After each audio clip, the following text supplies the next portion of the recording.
the game has changed. Everything is changing for the better, And you're a big piece to that. In the baseball side, it's so cool to see. Well, thanks. I'm very humbled by that. I think it's a great responsibility for sure. And you always you want to make sure you're doing your best to make sure that path maintains intact, right? And continues to be built. I think that's the pressure.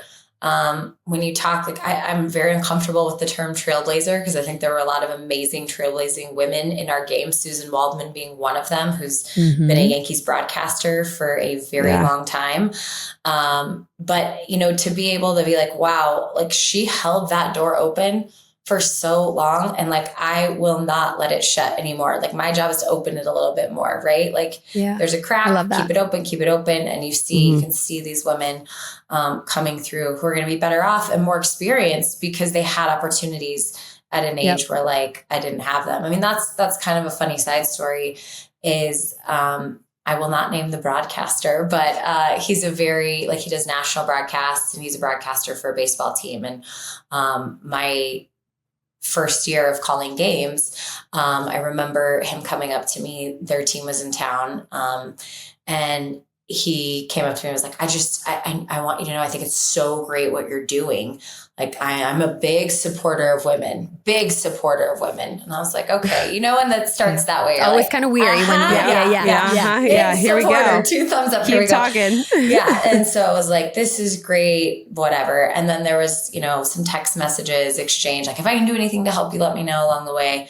And then I got a text that was like, I just want you to know, I do think it's great what you're doing, but it's a big road ahead. You're just never going to move the needle in women's voices in this game.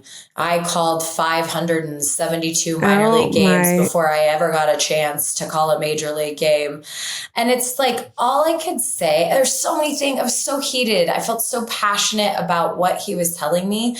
And I had so many things I wanted to say back. And all I could say was just like, thank you. Thank you for your advice. Yeah.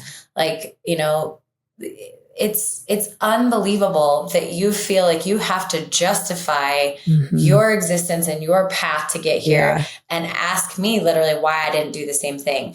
Well, what I would have wanted to tell him is that opportunity wasn't available. What minor league team was hiring a woman when I started broadcasting baseball in 2007? None of them. So I didn't know that existed. I didn't know that was out there, buddy. Like it's a different road. It's just projecting. Yeah. Big supporter of women though. Guys project. Big supporter of women.